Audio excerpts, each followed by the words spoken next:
artists need only be concerned with making something beautiful. A craftsman must make it functional and beautiful. I take great ornate pride in calling myself a craftsman.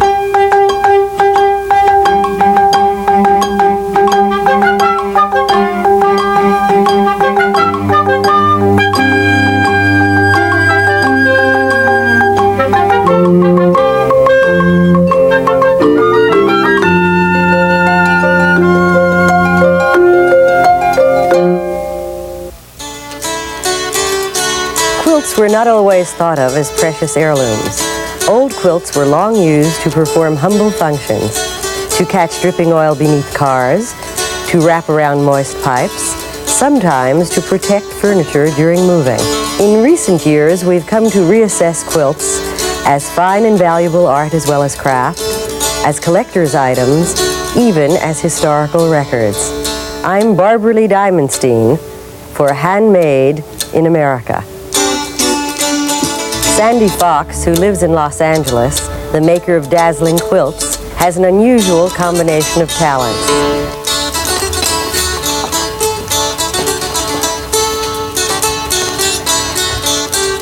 The only sadness is the apricot. John and I enjoy the garden area. Why? Our home is unique in Los Angeles in that it is completely surrounded by trees. One really doesn't get the sense of being in the city.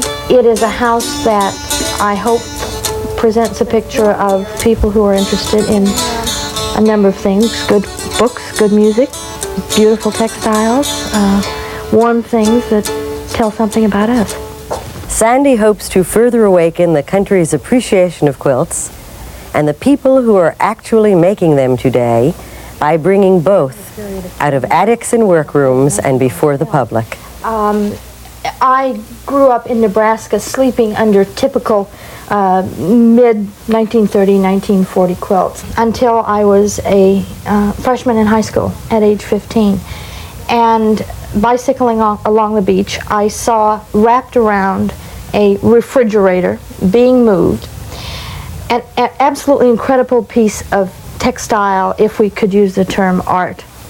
Followed the truck when they stopped and unloaded the refrigerator, bought for 25 cents my first 19th century quilt. Why did people make quilts in the first place? Was it for practical purposes only, or was it for aesthetic reasons as well? It was for functional reasons. A quilt is in fact an object made to keep a body warm. The aesthetics came simply because women have always preferred to do beautiful needlework rather than needlework that says nothing about them other than that it is a piece of something to do. Are there any quilts that are considered uniquely American? The pieced quilt, to a large extent, is uniquely American in that the geometric repetition of a blocked pattern spread across a quilt truly is an innovation in terms of design that has been applied almost exclusively by American women. If you looked at a quilt, could you determine just by looking at it where it was made? Are there regional differences in colors and styles or patterns? There are, in fact. You generally cannot look, with the exception perhaps of the Amish, at a quilt and simply with a brief look decide that's when and where it was made. But Pennsylvania quilts are generally very easy to establish. Where is the quilt from behind us? This actually is from New Harmony, Indiana. A wonderful quilt and something that has given me a great deal of pleasure over the years. I wonder if you could recreate for us what kind of special environment early American quilters had in which to do their work. Was it always a group effort? No, this is one of the myths that has grown up over the current renaissance in American quilts. We think of a number of women grouped around a frame at a quilting bee.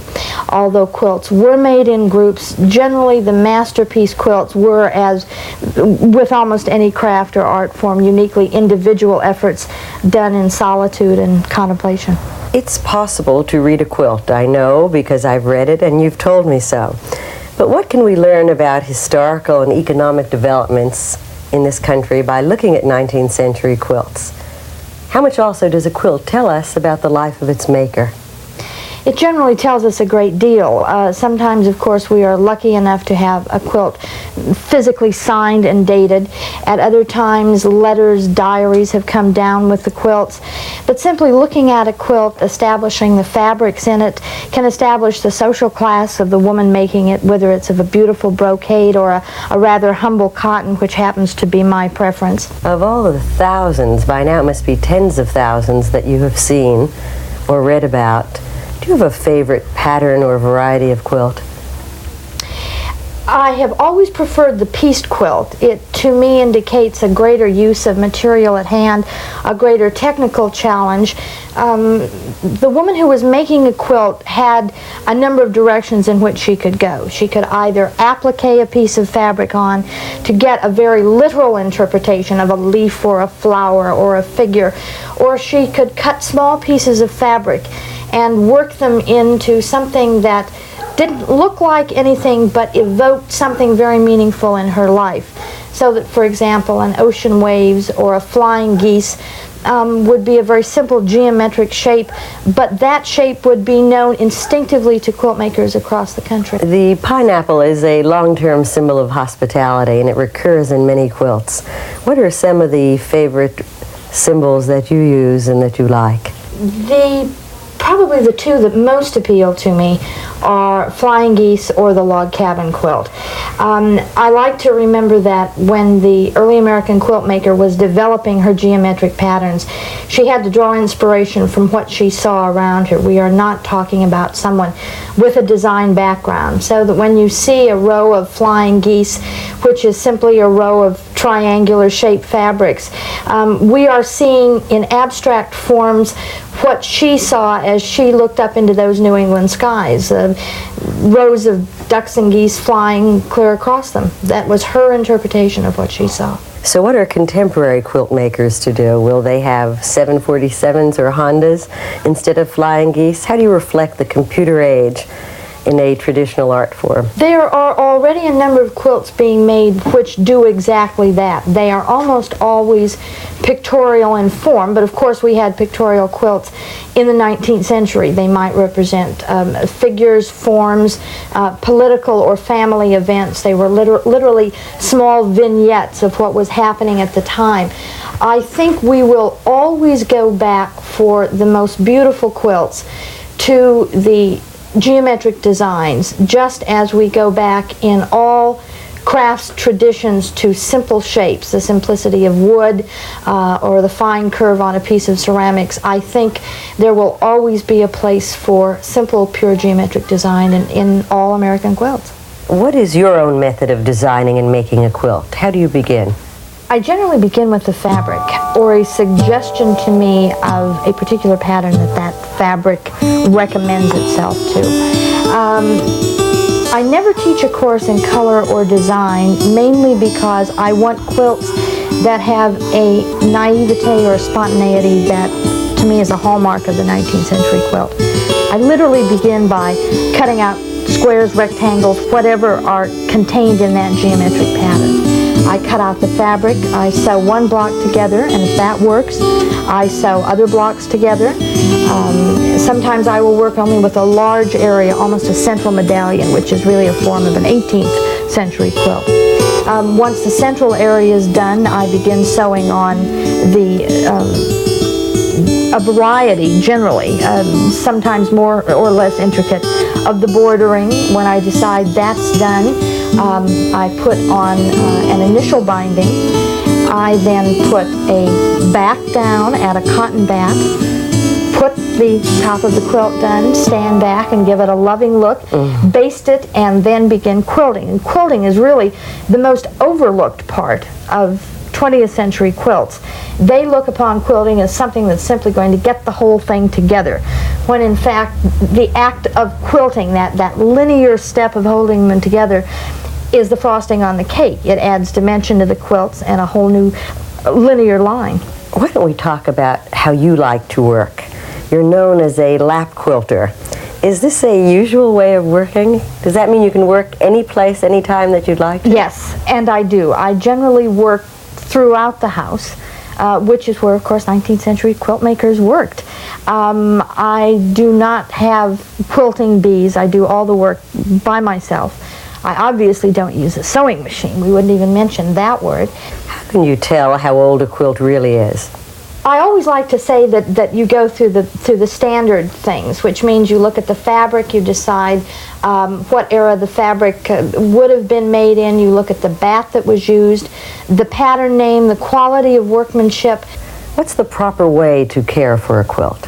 For general care of quilts, the proper thing to remember is use but don't abuse. And when it comes to a 19th century quilt, in terms of its cleaning, its preservation, its conservation, its hanging, its general usage, when in doubt, do nothing.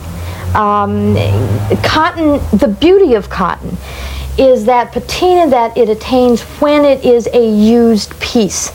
So I don't want to see things folded away always in drawers, although they may be properly folded. Is it necessary to refold them so that the creases do not get undue stress? There are a number of things. They should be wrapped either in muslin pillowcases. They should have acid-free tissue paper. They should be aired regularly because textiles, after all, need to breathe. Yes, the quilts could be washed, certainly the cotton ones, and they were. They were certainly not washed in machines. One should never take a 19th century quilt to a dry cleaner.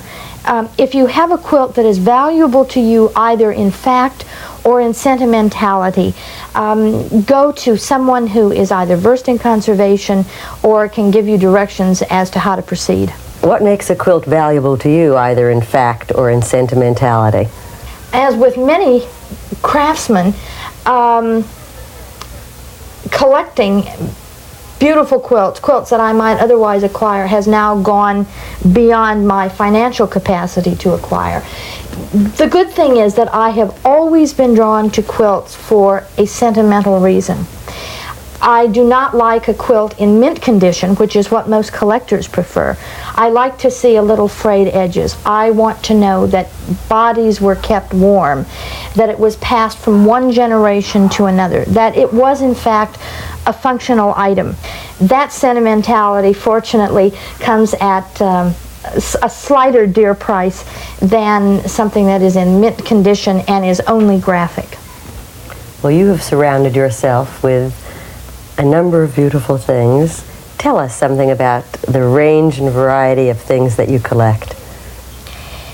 We collected early, literally swap meets, flea markets. My husband has a very extensive early camera collection when you could still pick them up for 50 cents.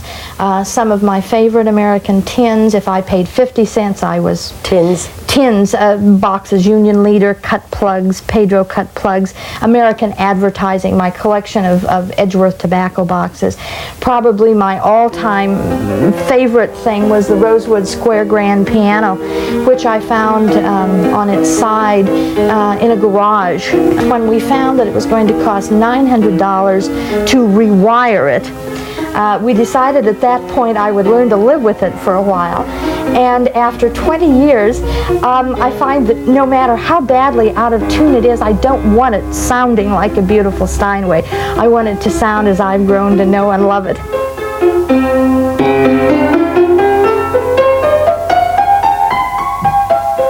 You have often said that you thought of yourself as a 19th century lady. Do you still hold that to be true, and what is it that you really mean when you say that? When you think of what was happening creatively in the 19th century, I was very much influenced, for example, in literature. I was an English Lit major at Pomona College.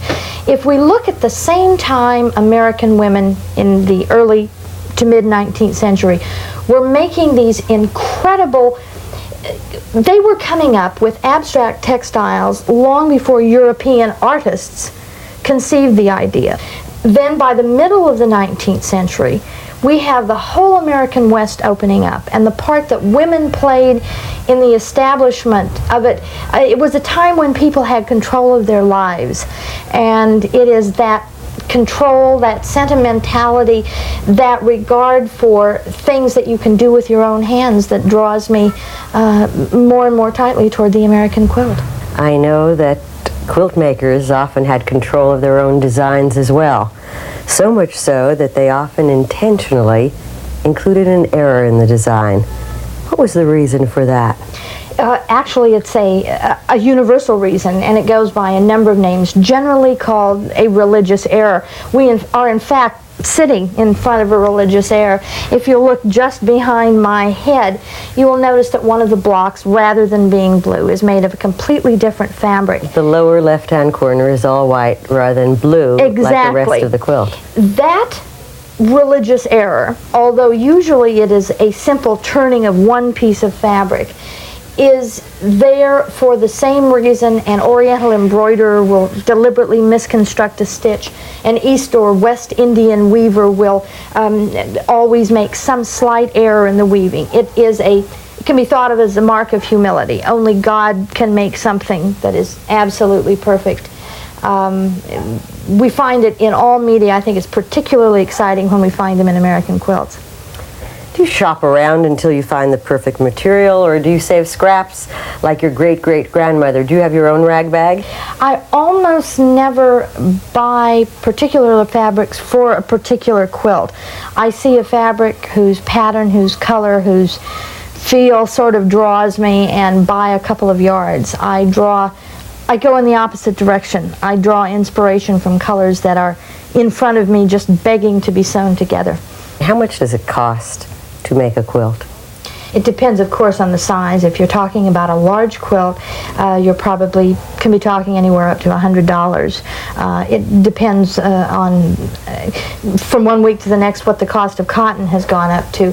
As you know, I have now begun working almost exclusively back to the 19th century square children's quilts. So I would say that I'm probably talking about only maybe $15 in terms of physical material. Do you often find it difficult to part with a quilt after it's completed? Yes, at first I could not part with any of them.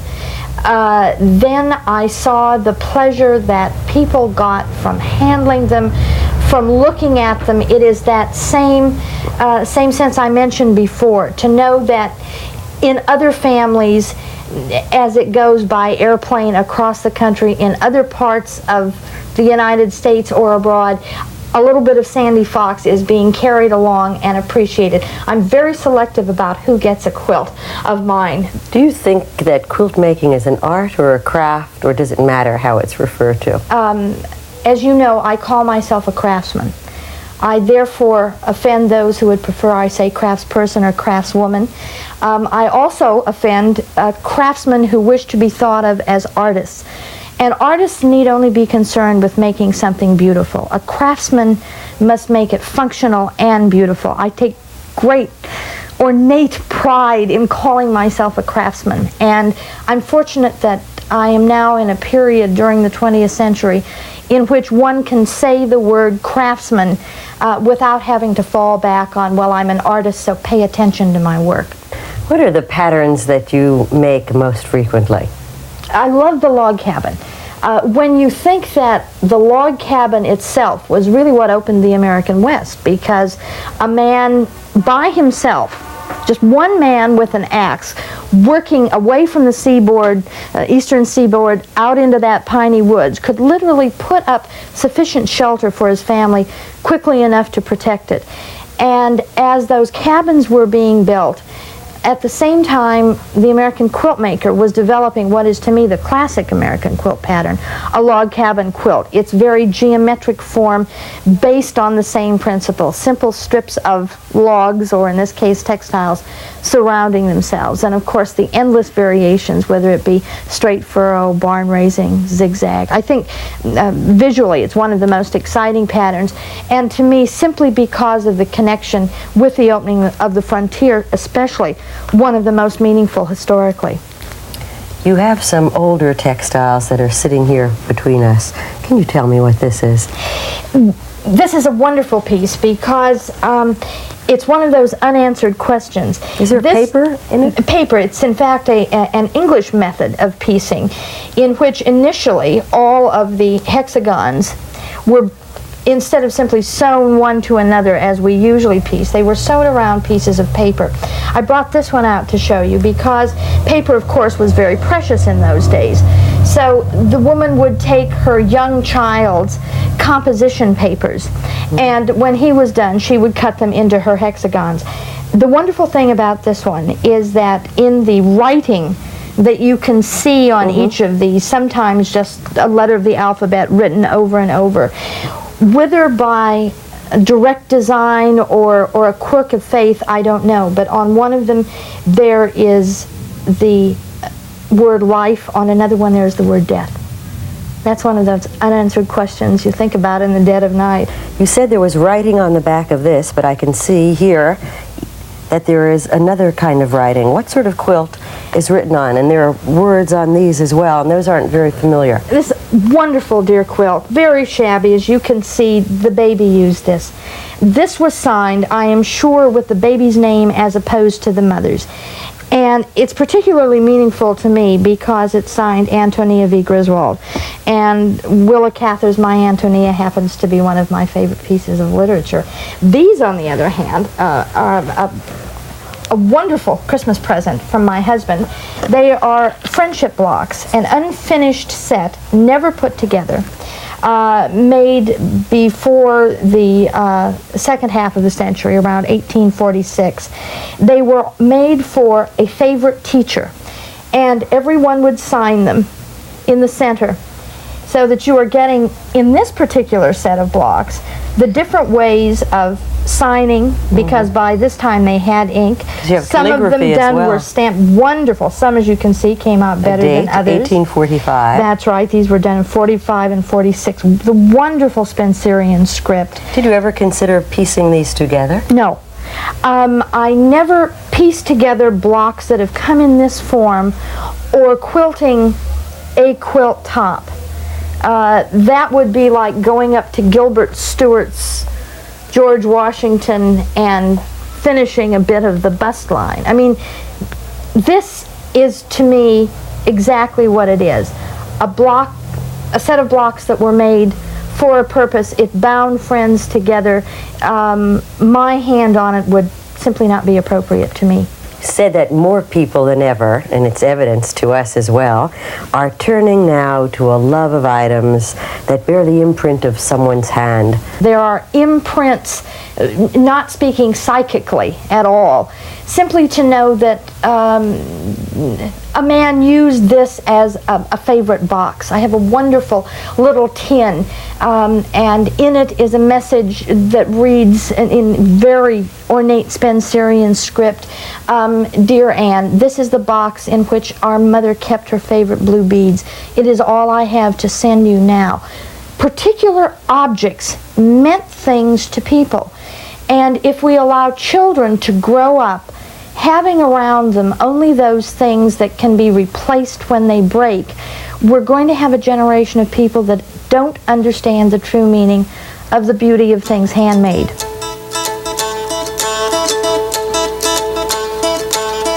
With needle and thread, Sandi Fox has translated fabric into a statement of our surroundings and society.